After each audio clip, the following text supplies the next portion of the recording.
મિત્રો, કેમ છો? મજામાં? ધોરણ 10 ની અંદર આપણે ચેપ્ટર નંબર 7 યામ ભૂમિતિ વિશે આપણે અભ્યાસ કરી રહ્યા છીએ, જેની અંદર આપણે લાસ્ટ લેક્ચરમાં તો કે સ્વાધ્યાય 7.2 સુધી કમ્પ્લીટ કરેલું હતું કે જેની અંદર આપણે આપણી પાસે સમતલની અંદર કોઈ પણ જગ્યાએ બે બિંદુ આવેલા હોય અને વચ્ચેથી કોઈ પણ એક બિંદુ એ રેખાખંડનું જો વિભાજન કરતું હોય તો એ કેટલાના ગુણોત્તરમાં વિભાજન કરે છે, અથવા તો એ વિભાજન બિંદુના યામ કઈ ટાઈપના હોઈ શકે, બરોબર? તો આ ટાઈપના જે ક્વેશ્ચન હતા તો કે આપણે સોલ્વ કર્યા હતા. હવે જે નવી થિયરી આવે છે સ્વાધ્યાય 7.3 માટે, ઈ થિયરી છે કે ત્રિકોણનું ક્ષેત્રફળ મેળવો. હવે તમને એમ થાય તો કે ત્રિકોણનું ક્ષેત્રફળ તો આપણે 9મા ધોરણની અંદર પણ મેળવતા શીખી ગયા. યાદ છે કોઈને? ત્રિકોણનું ક્ષેત્રફળ આપણે 9મા ધોરણની અંદર મેળવતા હતા. જે એક ચેપ્ટર નું નામ જ હતું, યાદ કરો ફટાફટ. કયું ચેપ્ટર હતું? યસ, હેરોનનું સૂત્ર. તો હેરોનનું સૂત્ર બધાને આવડતું જ હશે. શું છે હેરોનનું સૂત્ર? વર્ગમૂળની અંદર તો કે s s - a s - b * s - c. જ્યાં s શું હતું તો કે આપણી પાસે જે ત્રિકોણ છે તો એ ત્રિકોણની અર્ધ પરિમિતિ, અને abc શું છે તો કે ત્રિકોણની બાજુઓની લંબાઈ. તો આપણે હેરોનના સૂત્રનો ઉપયોગ ક્યારે કરી શકીએ તો કે હેરોનના સૂત્રનો ઉપયોગ જ્યારે આપણને ત્રિકોણની ત્રણે બાજુના માપ જાણતા હોઈએ ત્યારે તો કે આપણે હેરોનનો સૂત્ર તો કે ઉપયોગ કરી શકાય. પરંતુ ધારો કે આપણને ત્રિકોણના ત્રણે શિરોબિંદુ આપ્યા હોય તો ત્રિકોણના ત્રણે શિરોબિંદુ આપ્યા હોય તો ત્રિકોણનું ક્ષેત્રફળ કઈ રીતે મેળવવું, બરોબર? તો એના માટે તો કે આપણે ખાસ કરીને યામ ભૂમિતિનો ઉપયોગ કરીશું અને ત્યારબાદ તો કે આપણે ત્રિકોણનું ક્ષેત્રફળ મેળવશું. તો ખાસ બધા તો કે જે થિયરી છે વ્યવસ્થિત તો કે શીખી લેજો, બરોબર? આની અંદર માત્ર તમારે એક સૂત્ર જ યાદ રાખવાનું છે, બાકી તો કે સાદુરૂપ આવડે એટલે આ પ્રકારના ક્વેશ્ચન જે છે તો કે તમે ઈઝીલી સોલ્વ કરી શકો. તો સ્ટાર્ટ કરીએ આપણે થિયરી વ્યવસ્થિત ફટાફટ જોઈએ. સૌથી પહેલા ધારો કે આપણી પાસે કોઈ પણ એક ત્રિકોણ છે, ત્રિકોણના શિરોબિંદુના યામ આપણે આપી દઈએ abc, બરોબર છે? ત્રિકોણના શિરોબિંદુના નામ આપણે આપી દઈએ abc. ધારો કે a બિંદુના યામ છે x1 y1, b બિંદુના યામ છે x2 y2 અને c બિંદુના યામ છે x3 y3. તો અહીંયા આપણી પાસે ત્રિકોણના ત્રણે શિરોબિંદુના યામ જો આપણને ખબર હોય, બરોબર છે, ઈ સંખ્યા સ્વરૂપે આપણને આપેલા હશે અને તમને એમ કે ત્રિકોણનું ક્ષેત્રફળ મેળવો, તો એની અંદર તો કે આપણે યામ ભૂમિતિનો ઉપયોગ કરી શકાય. હવે આમ જોઈએ તો અહીંયા આપણી પાસે બે મેથડ છે, પણ જનરલી આપણે એક મેથડની મદદથી તો કે આપણે જે છે ક્વેશ્ચન સોલ્વ કરીએ છીએ. એક મેથડ જે છે એ કઈ છે જો તમે બધા, આપણી પાસે શિરોબિંદુના યામ છે અને 9મા ધોરણની અંદર તો કે તમે જે હેરોનનું સૂત્ર ભણી ગયા ઈ સૂત્રની મદદથી જો આપણે ક્વેશ્ચન સોલ્વ કરવો હોય તો કઈ રીતે થાય, તો એના માટે તો કે તમને ત્રિકોણની ત્રણે બાજુના માપ ખબર હોવા જોઈએ. તો ત્રિકોણની ત્રણે બાજુના માપ મેળવવા કઈ રીતે? ચાલો કોઈ કહી શકશે ત્રિકોણની ત્રણે બાજુના માપ આ મેળવવા હોય તો કઈ રીતે મેળવી શકાય? મેળવી શકશો કે એવું તો આપણે ભણ્યા નથી અત્યાર સુધીમાં? ભણ્યા છીએ કે નહીં? તો કે આપણે ભણી ગયા છીએ ક્યારે તો કે સ્વાધ્યાય 7.1 ની અંદર. સ્વાધ્યાય 7.1 માં આપણે શું કરતા હતા? સમતલની અંદર કોઈ પણ બે બિંદુ આવેલા છે તો એ બે બિંદુઓ વચ્ચેનું અંતર કઈ રીતે મેળવવું એના માટે તો કે આપણે સ્વાધ્યાય 7.1 માં ચર્ચા કરી ગયા. તો હવે તમે આ બે બિંદુઓ વચ્ચેનું અંતર મેળવી લ્યો, આ બે બિંદુ વચ્ચેનું અંતર મેળવી લ્યો, એવી રીતે આ બે બિંદુ વચ્ચેનું અંતર મેળવી, તો તમને એની મદદથી શું મળી જશે તો કે ત્રિકોણની ત્રણે બાજુના માપ મળી જશે અને ત્યારબાદ હેરોનના સૂત્રની મદદથી તો કે તમે ત્રિકોણનું ક્ષેત્રફળ મેળવી શકો. ચલો, પહેલી મેથડ બધાને ખબર પડી, પણ આપણે આ જે મેથડ છે એ ખૂબ લેન્ધી થાય એટલા માટે તો કે આપણે ઈ મેથડનો યુઝ નહીં કરીએ. શું કામ? કે સૌથી પહેલા તમારે અંતરસૂત્રની મદદથી ત્રણે બાજુના માપ તમારે મેળવવા પડે અને ત્યારબાદ હેરોનના સૂત્રથી જે રીતે તમે ક્વેશ્ચન સોલ્વ કરતા, બરાબર, એ રીતે ક્વેશ્ચન સોલ્વ કરવાનો. તો બીજી મેથડ આપણી પાસે કઈ છે તો કે બીજી મેથડ સાવ એટલે સાવ ઈઝી. એની અંદર તમારે ખાલી એક સૂત્ર એક જ યાદ રાખવાનું અને ત્યારબાદ ખાલી સૂત્રમાં કિંમત મૂકો એટલે તો કે તમને ડાયરેક્ટલી ત્રિકોણનું ક્ષેત્રફળ મળી જાય. પણ આ ત્રિકોણના ક્ષેત્રફળના સૂત્ર મેળવવાની મર્યાદા શું છે તો કે આપણે જ્યારે પણ ત્રિકોણના ત્રણે શિરોબિંદુ જાણતા હોઈએ ત્યારે જ આ સૂત્રનો ઉપયોગ કરી શકાય. સમજાણું? પણ 10મા ધોરણની અંદર આપણને આ જ પ્રકારના ક્વેશ્ચન આવશે કે જેની અંદર ત્રણે શિરોબિંદુને અહીંયા આપી દીધા હશે. ચાલો તો આપણે લઈએ તો માટે ત્રિકોણનું ક્ષેત્રફળ માટે ત્રિકોણનું ક્ષેત્રફળ ઇઝ ઇક્વલ ટુ, જોજો આ ખાસ ત્રિકોણના ત્રણે ત્રણ શિરોબિંદુ આ હોય ત્યારનું હું સૂત્ર લખું છું. તો ત્રિકોણનું ક્ષેત્રફળ ઇઝ ઇક્વલ ટુ 1/2, ત્યારબાદ માનાંકની અંદર માનાંક આપણે શું કામ લઈએ છીએ એ ખાસ જોઈએ. માનાંકનો અર્થ શું થાય? તો કે માનાંક એટલે કે એની અંદર ધારો કે કોઈ પણ કિંમત ઋણ આવી તો પણ એ કેવી થઈ જાય? ધન થઈ જાય. બરાબર, આપણે પહેલા સ્વાધ્યાયની અંદર જ્યારે પણ થિયરી ભણાવી ત્યારે તો કે આની ચર્ચા કરી જ ગયા છીએ. માનાંકની અંદર તો કે સૂત્ર સૌથી પહેલા આપણે લખ નાખીએ. ચાલો x1 y2 y3, ત્યારબાદ સૂત્ર પ્લસ x2 બરોબર y3 y1, અને ત્યારબાદ પ્લસ x3 y1 y2, અને આખા કૌંસ અને માનાંક તો કે પૂરું. હવે તમને એમ થાય આટલું બધું સૂત્ર યાદ કઈ રીતે રાખવું? તો સાવ એટલે સાવ સિમ્પલ, ફટાફટ આપણે ચાલો યાદ રાખીએ. x1 x2 x3 આ પ્રમાણે આપણે બારે જે છે x1 x2 x3 રાખવાના છે. બ્રેકેટની અંદર તો કે y1 y2 y3 આવશે. બરાબર, બ્રેકેટની અંદર શું આવશે? y1 y2 y3. તો હવે તમારે શું કરવાનું છે? તો કે આપણી પાસે 1 2 3 ની જે સિક્વન્સ છે ને એ જળવાવી જોઈએ. 1 2 3 ની જે સિક્વન્સ છે એ જળવાવી જોઈએ. જો હવે તમે x1 બારે રાખ્યા, x1 તમે બારે રાખ્યા તો અંદર ત્યાંની પછીથી સ્ટાર્ટ કરવાનું. તો y2 y3 પ્લસ તમે તો કે x2 રાખ્યા બારે, ચાલો x2 તો 2 પછીના નંબરથી સ્ટાર્ટ કરવાનું. એટલે 2 પછી શું આવે? 3. તો y3 y1, અને એની પછી પ્લસ x3 તમે રાખો છો. તો 3 પછી તો કે રાઉન્ડ પૂરો કરીને ફરી પાછા તમે અહીંથી આમ જાઓ તો અહીં ફરી પાછું શું આવે છે? 1 2, તો y1 y2. બરાબર છે. બાકી ઘણા બધા સ્ટુડન્ટ આને જે અંદર બ્રેકેટની અંદર આવે છે એમાં તો કે આડાઅવળક ન થાય એના માટે ખાસ આ મુજબ તો કે આપણે યાદ રાખવાનું છે. ચાલો ફરી એકવાર x1 x2 x3 બાર આવશે, બ્રેકેટની અંદર y1 y2 y3 આવશે. તો સાવ એટલે સાવ સિમ્પલ. ચાલો બોલો જી બધા x1 બ્રેકેટની અંદર 1 પછી શું આવે? 2 ને 3, તો y લઈ લેવાના y2 y3 પ્લસ તો કે x2 2 પછી શું આવે છે? તો કે 3 ને 1, તો બે વાળા y ની બાદબાકી એટલે y3 y1 પ્લસ x3, તો 3 પછી શું આવે? ફરી પાછા 1 ને 2, તો y1 y2. તો રહી ગયું બધાના સૂત્ર યાદ. અને આખાનું શું લીધું છે? માનાંક. કારણ તો કે ત્રિકોણનું ક્ષેત્રફળ ક્યારેય ઋણ હોય નહીં. હંમેશા ત્રિકોણનું ક્ષેત્રફળ ક્યારે મળે? ધન. કેમ કે આ ક્ષેત્રફળ મતલબ શું? આ ત્રિકોણે કેટલી જગ્યા રહી તો ક્યારે માઈનસમાં આવે નહીં. તો એટલા માટે આપણી પાસે હંમેશા ત્રિકોણનું ક્ષેત્રફળ જે છે એ પ્લસમાં જ આવે. બરોબર. આગળ એક જે છે 1/2, તો એ પણ ખાસ ભૂલાય નહીં, બધા યાદ રાખવાનો છે. હવે આ થયું તો કે ત્રિકોણનું ક્ષેત્રફળ. હજી બીજું પણ સૂત્ર છે, પણ આપણે આ એક જ સૂત્રની મદદથી તો કે દાખલા ગણીએ છીએ. બીજું સૂત્ર શું છે? આ x ની બદલે બધી જગ્યાએ y આવી જાય, y ની બદલે બધી જગ્યાએ શું આવી જાય? x. પણ એ સૂત્ર આપણે તો કે એ સૂત્રની મદદથી દાખલા ગણતા નથી, એટલે બંને કન્ફ્યુઝ ન થાય એટલા માટે આપણે એક જ સૂત્ર યાદ રાખશું. બરોબર છે. તો આ એક ખાસ સૂત્ર યાદ રાખવાનું છે. બીજું કે ધારો કે ક્યારેક આપણને એવું બને કે આપણે કદાચ ક્વેશ્ચન ગણતા હોઈએ અને અહીંયા આપણને માનાંકની અંદરનો જે કંઈ પણ આન્સર છે ધારો કે 0 મળી ગયો, તો માઈનસ મળે તો આપણે પ્લસ કરી નાખશું. પણ ધારો કે 0 મળ્યો તો 0 ભાગ્યા 2 કરીએ તો શું થઈ? 0. તો આનો અર્થ એવો થયો ત્રિકોણનું ક્ષેત્રફળ આપણને 0 મળ્યું. તો ત્રિકોણનું ક્ષેત્રફળ ક્યારે 0 મળે? ત્રિકોણનું ક્ષેત્રફળ ક્યારે 0 મળે? નાનામાં નાનો તમે ગમે એવડો ત્રિકોણ લ્યો તો પણ એને થોડીક તો જગ્યા રોકી જશે. સમજાય છે? તો ક્યારે ત્રિકોણનું ક્ષેત્રફળ 0 મળે નહીં. તો 0 ક્યારે મળે? તો આપણને આન્સર ક્યારેક 0 મળે. તો 0 ક્યારે મળે? તો કે ખાસ બધા યાદ રાખજો. જો ત્રિકોણનું ક્ષેત્રફળ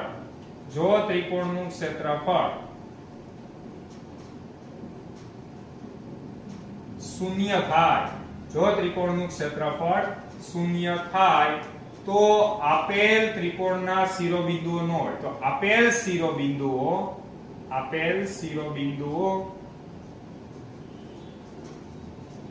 એ સમરેખ તો કે બિંદુ હોય. કેવા બિંદુઓ હોય? સમરેખ બિંદુઓ હોય. સમરેખ બિંદુઓ એટલે શું થાય? સમરેખ બિંદુઓ હોય. ચાલો કોઈ ખબર છે સમરેખ એટલે શું થાય? તો કે એક જ રેખા પર આવેલા બિંદુ. તો એનો અર્થ શું થયો? જો આપણી પાસે એક રેખા છે, રેખા પર ધારો કે 3 બિંદુ છે, આપણે લઈ લઈએ A, બીજું બિંદુ ધારો કે B અને ત્રીજું બિંદુ ધારો કે C. જો એક જ રેખા પર આવી રીતે 3 બિંદુ આવેલા હશે ત્યારે તમને ત્રિકોણનું ક્ષેત્રફળ 0 મળશે. એ સિવાય ક્યારે મળશે નહીં. તો બધા ખાસ આ જે સેન્ટેન્સ છે એ બંને તરફથી યાદ રાખવાનું છે. 1 માર્કના MCQ માં તમને એવું પૂછે કે ત્રિકોણનું ક્ષેત્રફળ 0 ક્યારે થાય, તો એનો અર્થ શું થાય તો કે જો ત્રણ બિંદુઓ સમરેખ બિંદુઓ હોય તો. અને ધારો કે તમને બીજો ક્વેશ્ચન ઉલટાવીને એવો પૂછે કે આપેલ ત્રણ શિરોબિંદુઓ જે છે સમરેખ શિરોબિંદુઓ હોય, બરોબર, આપેલ ત્રણ શિરોબિંદુઓ સમરેખ શિરોબિંદુ હોય તો ત્રિકોણનું ક્ષેત્રફળ કેટલું થાય, તો કે હંમેશા 0 જ થાય. અને ઘણી વખત તમને એના પરથી તો કે ચલની કિંમત પણ મેળવવાના ક્વેશ્ચન આવી શકે. પણ MCQ ની અંદર આ બંને વસ્તુ પૂછી શકાય. સમરેખ બિંદુ હોય તો ક્ષેત્રફળ કેટલું થાય, 0. અને જો ત્રિકોણનું ક્ષેત્રફળ 0 હોય તો એ ત્રિકોણના શિરોબિંદુઓ ન હોય, પરંતુ એ ત્રણ શિરોબિંદુ કેવા હોય, સમરેખ શિરોબિંદુઓ હોય. તો આ બંને તરફથી જે સેન્ટેન્સ છે એ ખાસ બધા યાદ રાખવાનું છે, બરોબર. તો સૌથી પહેલા આ જે થિયરી છે, આ ત્રિકોણના ત્રણ શિરોબિંદુઓ, ઈ શિરોબિંદુ વાળા ત્રિકોણનું ક્ષેત્રફળનું સૂત્ર, અને એક આ જે છે સેન્ટેન્સ. સૌથી પહેલા બધા આટલું લખી લો, ત્યારબાદ આપણે ક્વેશ્ચનની શરૂઆત કરીએ.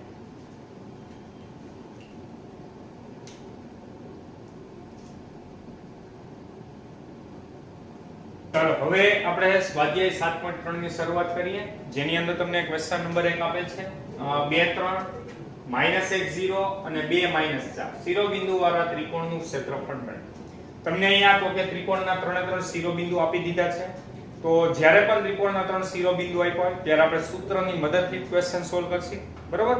તો સૌથી પહેલા આપણને જે ત્રણ શિરોબિંદુ આપ્યા છે, હવે એવું જરૂરી નથી પહેલાને જ x1 y1 કેવું, બીજાને x2 y2 કેવું, બરોબર. તમે કોઈ પણ નામ આપી શકો, એનાથી આપણા આન્સરમાં કંઈ પણ ચેન્જ થશે નહીં. તો આપણે સૌથી પહેલા જે લાઈનમાં ત્રણ શિરોબિંદુ આપ્યા છે એને નામ તો કે આપી દઈએ. પહેલું ધારો કે શિરોબિંદુ a x1 y1 is equal to, ચાલો આપણે લઈ લઈએ a બિંદુના અહીંયા 2 3. એવી રીતે b x2 y2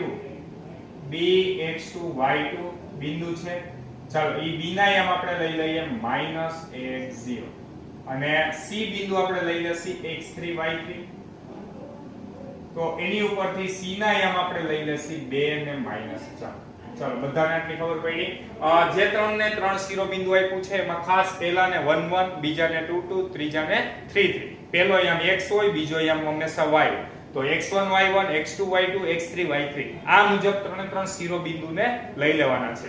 હવે આવું લખવાનું કારણ શું, જો તમને ધીરે ધીરે પ્રેક્ટિસ થશે પછી તો આવું કઈ લખવાની જરૂર પણ નથી. જો તમે બધી વસ્તુ મનમાં વિચારી શકતા હોય તો, બરાબર. ન આવડતું હોય તો સૌથી ઈઝી મેથડ, આનો અર્થ એવો થયો આપણો x1 2 છે, y1 3 છે, x2 બરાબર -1, y2 બરાબર 0, x3 બરાબર 2, y3 બરાબર -4.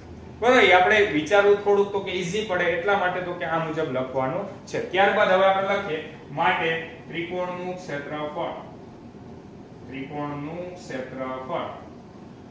ચાલો ત્રિકોણના ક્ષેત્રફળની ફોર્મ્યુલા સૌથી પહેલા લખીએ આપણે 1/2 માનાંકની અંદર x1 y2 y3. ચાલો બધાને યાદ હોવી જોઈએ, બરોબર. પ્લસ x2, બાર હંમેશા પ્લસ ની સાઇન, બ્રેકેટ ની અંદર માઈનસ ની. ચાલો 2 પછી શું આવે તો કે 3, તો y3 y1 plus x3 બ્રેકેટમાં y1 y2 આનો માનાંક કુલ. તો આપણી જે ફોર્મ્યુલા છે, પહેલા તો ખાસ બધાએ ફોર્મ્યુલા ખોટી લખવાની નથી, બરાબર. ફોર્મ્યુલા ખોટી લખશો પછી આપણું સાદુરૂપ ગમે એટલું સાચું હોય ખોટું જ પડવાનું. તો ખાસ પહેલા તો બધાને ફોર્મ્યુલા આવડતી હોવી જોઈએ. ચાલો ત્યારબાદ જોઈએ 1/2 માનાંકની અંદર x1. હવે બધી વેલ્યુ આ જે છે એમાંથી સાચી તો કે વેલ્યુ મૂકવાની છે. ખાસ બધા ધ્યાન આપજો. x1 એટલે 2. પહેલો ક્વેશ્ચન છે એટલે વ્યવસ્થિત સમજજો, એટલે બાકીના બધા તો કે ઈઝીલી તો કે તમને સમજાઈ જાય. ચાલો x1 y2 y3, તો y2 અને y3 છે એટલે કે 0. હવે જોજો ખાસ વચ્ચે માઈનસ ની સાઇન સૂત્રની, અને આ -4 એટલે માઈનસ કેવા થઈ જશે +4.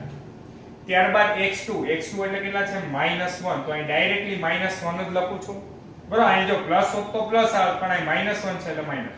y3 y1 y3 એટલે -4, વચ્ચે માઈનસ ની સાઇન, y1 એટલે છે 3 પ્લસ x3 એટલે છે આપણી પાસે 2, y1 y2. પહેલો યામ હંમેશા x હશે, બીજો યામ હંમેશા y. y1 y2 તો 3 0. બરાબર. કયા યામ કયા લેવા એના માટે જ આપણે આ બધી વસ્તુ લખેલી છે. એટલે ઈ સમજાઈ ગયું. પછી હવે આમાં ખાલી કિંમત મૂકવાની આવે.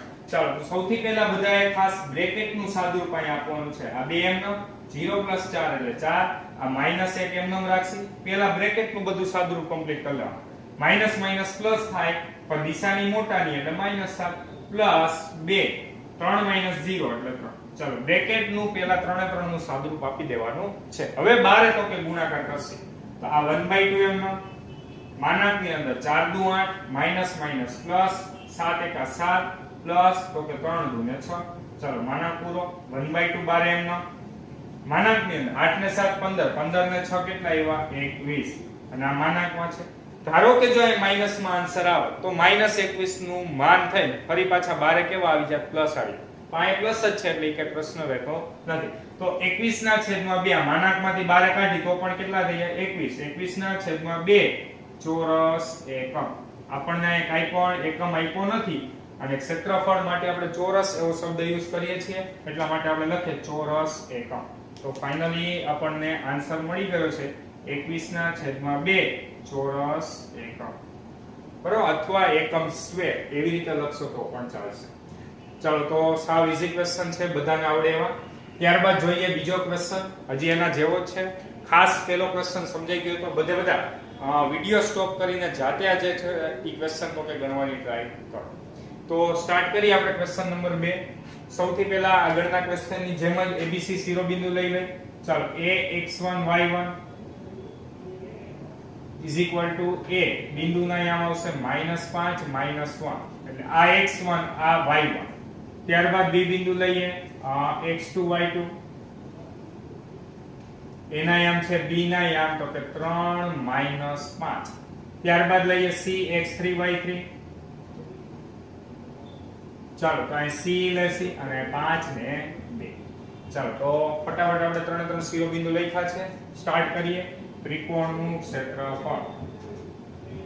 ત્રિકોણનું ક્ષેત્રફળ. તો સૌથી પહેલા આપણે શું કરશું તો કે ત્રિકોણના ક્ષેત્રફળની ફોર્મ્યુલા મૂકીએ 1/2 માનાંકમાં.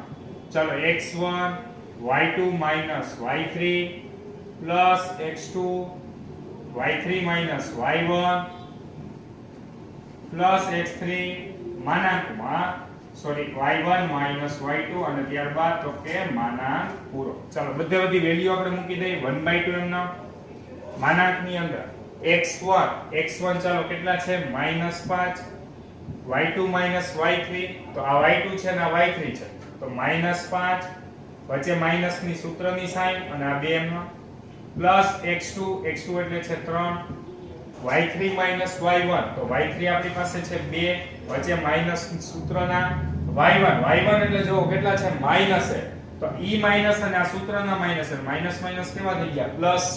ત્યારબાદ પ્લસ x3 એટલે આપણી પાસે છે 5 y1 - y2 ચલો -1 અને અહીંયા ખાસ ધ્યાન આપજો સૂત્રના માઈનસ અને -5 એટલે કેવા થઈ જશે +5. પહેલું સ્ટેપ સૂત્ર લખવાનું, બીજું સ્ટેપ એમાં ખાલી કિંમત મૂકવાની છે વ્યવસ્થિત, બરાબર. જ્યાં માઈનસ પ્લસ થતો હોય તો પ્લસ કરવાના. ત્રીજું સ્ટેપ શું કરવાનું છે તો કે આની અંદર સૌથી પહેલા બ્રેકેટ નું સાદુરૂપ આપવાનું છે. બધું ભેગું સાદુરૂપ આપવાનું નથી. આ -5 એમનો માઈનસ પ્લસ થાય 5 ને 2 7 દિશાની મોટા +3 2 ને 3 +5 ચલો 5 માંથી એક કેટલા વધશે 4 માનાંક પૂરો. હવે તો કે બારે ગુણાકાર કરી જાવ. ચાલો 1/2 એમનો માઈનસ પ્લસ થઈ જાય 7 × 5 = 35. બરાબર, ગુણાકાર ભાગાકારની અંદર જે બોલીએ એ જ નિશાની આવે. માઈનસ પ્લસ તો થઈ ગયા પ્લસ 7 × 5 = 35. કરવાના ગુણાકાર 3 તેરી 9 5 ચોક 20. ચાલો તો અહીં જોઈએ તો 35 અને 20 કેટલા આવશે 55. 55 પ્લસ આપણે 9 કરશે એટલે કેટલા આવશે 64. એટલે આપણને મળ્યા 64 ભાગ્યા 2. પણ 64 કેમાં છે માનાંકમાં. માનાંકમાંથી 12 આવશે તો પ્લસ જ રહેશે. તો 64 ભાગ્યા 2 એટલે 32 દુ 64 32 ચોરસ એકમ. તો ફાઇનલી આપણને આન્સર મળી ગયો છે અહીંયા 32 ચોરસ એકમ. એટલે કે આ જે ત્રિકોણ હશે એ ત્રિકોણનું જો તમે ક્ષેત્રફળ મેળવો તો તમને કેટલા મળશે 32 ચોરસ એકમ મળશે. ચાલો આવડશે બધાને, સાવ ઈઝી. ખાલી તમારે શું કરવાનું ત્રણ શિરોબિંદુને નામ આપી દેવાના, સૂત્ર લખવાનું, કિંમત મૂકવાનું, બસ સાદું રૂપ આપો એટલે આન્સર મળી. આમાં બીજું કઈ અઘરું છે નહીં.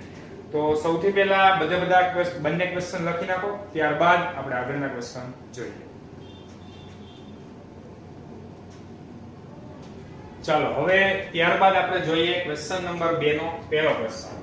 બરાબર છે, ઓલા જે બે ક્વેશ્ચન હતા, ક્વેશ્ચન નંબર 1 ની અંદર પહેલા બીજા હતા, અહીંયા તો કે આ જે છે બીજાની અંદર તો કે બે ક્વેશ્ચન આપેલા છે.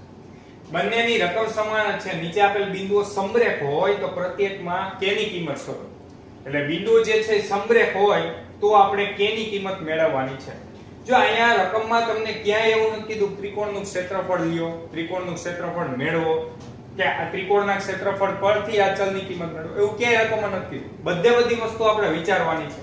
નીચે આપેલા બિંદુઓ સમરેખ હોય તો હમણાં જ આપણે થિયરી ભણાવી એની અંદર શું કીધું હતું, જો ત્રિકોણના બિંદુઓ સમરેખ હોય તો ત્રિકોણનું ક્ષેત્રફળ શું થાય તો કે શૂન્ય થાય. તો અહીંયા સૌથી પહેલા તો કે જે વસ્તુ છે એ આપણે સ્વીકારવાની રહેશે. બરોબર છે, તો આપણે સૌથી પહેલા ચાલો બિંદુ લઈ લઈ.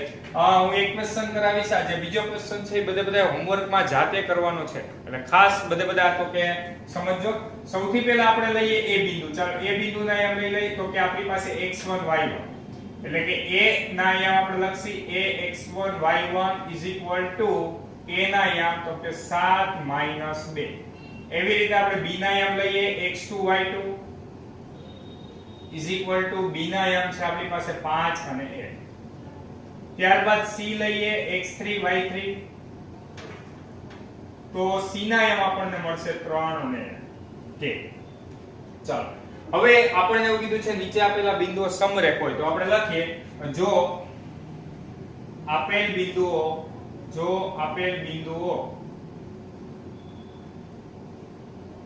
સમરેખ હોય તો ત્રિકોણનું ક્ષેત્રફળ કેટલું થાય તો કે 0 થાય. બરોબર છે, કેટલું થશે 0 થાય. તો આપણે લખીએ માટે ત્રિકોણનું ક્ષેત્રફળ 0. ત્રિકોણનું ક્ષેત્રફળ 0, કારણ રકમમાં તમને કહી દીધું છે સમરેખ છે. ચાલો હવે આપણે તો કે ફટાફટ ખાલી વેલ્યુ જ મૂકવાની છે. તો સૌથી પહેલા સૂત્ર લખીએ 1/2 માનાંકમાં x1 y2 - y3. ત્યારબાદ આપણે જોઈએ પ્લસ x2 y3 - y1. ત્યારબાદ આગળ જોઈએ તો પ્લસ x3 y1 - y2. ચલો તો કે 0. આ માનાંક પૂરું. હવે તો કે આપણે ખાસ કરીને 11 12 ની મેથડ જોઈએ. બરોબર છે, તો એની અંદર તો કે તમને અહીંયા માનાંક શબ્દ યુઝ કરેલો છે, અહીંયા તમારી પાસે માનાંક નથી, એટલે કે આ ટાઈપનો સ્ક્વેર બ્રેકેટ છે. બરાબર, તો આપણે ધારો કે જો માનાંક હોય તો બબે વેલ્યુ લેવી પડે, પણ તમારે ટૂંકમાં સરળ બને એના માટે તો કે માનાંકને ધ્યાનમાં લેવાનો નથી. એટલે કે આપણી પાસે આ જે છે બરોબર, તો કે એને આપણે તો કે આ મુજબ તો કે સ્ક્વેર બ્રેકેટ ની અંદર દર્શાવી દેવાનો છે, જેથી કરીને આપણને k ની જે છે એક જ વેલ્યુ મળે. બરોબર, તો સૌથી પહેલા આપણે સ્ટાર્ટ કરીએ વેલ્યુ મૂકવાની. આ 1/2 એમ નામ, ત્યારબાદ આ સ્ક્વેર બ્રેકેટ ની અંદર x1, ચાલો ફટાફટ વેલ્યુ મૂકી. x1 એટલે 7, y2 - y3, તો y2 અહીં છે, y3 અહીં છે, 1 - k પ્લસ x2 એટલે છે 5, y3 - y1 એટલે k માઈનસ પ્લસ 2. જોજો આ ખાસ k છે, આ માઈનસ પ્લસ 2 પ્લસ x3 એટલે છે આપણી પાસે 3, y1 - y2 એટલે -2 -1. ચલો અહીંયા માનાંક તો કે પૂરો, એટલે કે માનાંક એટલે કે અહીંયા તમારે સ્ક્વેર બ્રેકેટ લીધા છે. બરોબર, તો સ્ટાર્ટ કરીએ આપણે આગળ સાદુરૂપ આપવાનું. અહીંયા 1/2 આપણી પાસે એમનો. ચાલો આ સ્ક્વેર બ્રેકેટ ની અંદર અહીંયા તો કે આપણે અંદર કઈ સાદુરૂપ નથી આપી શકતા, અહીંયા નથી આપી શકતા, અહીંયા ખાલી એક આપી શકીએ છીએ. તો આપણે અહીંયા ડાયરેક્ટલી સાદુરૂપ આપીએ. 7 * 7 - 7k પ્લસ તો કે 5k 5 * 2 = 10.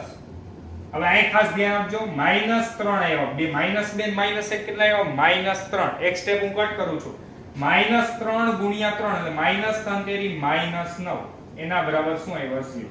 હવે અહીંયા તો કે આ જે છે બે ભાગાકારમાં અહીંયા આવી જાય જો 0 × 2 તો 0 થઈ જશે. તો ફાઇનલી ખાલી આપણને જે છે આગળ કેટલું મળે છે તો અહીંયા હું લખું છું 7 - 7k પ્લસ 5k પ્લસ 10 -9 એના બરાબર 0. ચાલો આટલું મળે છે. તો હવે આપણે જોઈએ તો -7 કે +5 કે એટલે -2 કે આવશે. માઇનસ પ્લસ માઇનસ 7 માંથી 5 જાય એટલે 2. 10 ને 7 17. 17 માંથી તમે 9 બાદ કરો. ચાલો પ્લસ ની નિશાની આવશે. જોજો ખાસ, અથવા એમ ન કરવું હોય તો આમે કરી શકો. 10 માંથી 9 ગયા તો 1. ઈ પ્લસ 1 મળ્યા. તો 7 ને 1 કેટલા આવ્યા? 8. અથવા એમ ન કરવું હોય શું કરો? તો કે 10 ને 7 17. 17 માંથી 9 બાદ કરો તો પણ 8. ચાલો આ -2 કે છે એને સામે જવા દો એટલે +2k = 8. કે ગુણ્યા 2 છે, 2 ભાગાકારમાં આવજો એટલે 8 ભાગ્યા 2. તો ફાઇનલી તમને મળ્યા છે અહીંયા k બરાબર 4. એટલે કે k ની વેલ્યુ જો તમે 4 લ્યો, k ની વેલ્યુ કેટલી લ્યો? 4. એટલે k ની વેલ્યુ તમે 4 મૂકી દો, પછી જો આ ત્રિકોણનું ક્ષેત્રફળ મેળવો તો તમને ક્ષેત્રફળ કેટલું મળશે? 0 મળશે. બરોબર? એટલે ક્વેશ્ચન સાવ ઈઝી છે. આગળનો ક્વેશ્ચન ગણ્યો એવો જ આ ક્વેશ્ચન છે. ખાલી ડિફરન્સ ક્યાં છે? o ની અંદર આપણે ત્રિકોણનું ક્ષેત્રફળ મેળવતા હતા, જ્યારે આની અંદર તમારે ડાયરેક્ટલી ત્રિકોણનું ક્ષેત્રફળ છે 0 સ્વીકારીને દાખલો ગણવા ચાલુ કરો. બરોબર? ત્યારબાદ અહીંયા તો કે બે ભાગાકારમાં છે અને ગુણાકારમાં જાશો એટલે 0. ડાબી બાજુનું બધું સાદુરૂપ આપીને એમાંથી k ની વેલ્યુ મેળવવાની છે. ચલો આવડશે બધાને? તો આ જ મુજબ જે આ ક્વેશ્ચન નંબર 2 ની અંદર બીજો જે છે ઈ ક્વેશ્ચન પણ બધા સેમ ટુ સેમ આ જ રીતે કરવાનો છે. એટલે તમે કદાચ આ સૂત્રની અંદર માનાક નહીં કરો તો ચાલશે, એની બદલે તો કે સ્ક્વેર બ્રેકેટ લખશો તો પણ ચાલશે. ચાલો બધાને ખબર પડે છે?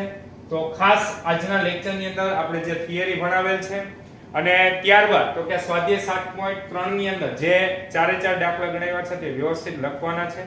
નેક્સ્ટ લેક્ચરની અંદર આપણે સ્વાધ્યાય 7.3 ના આગળના ક્વેશ્ચન સોલ્વ કરીશું. Thank you so much.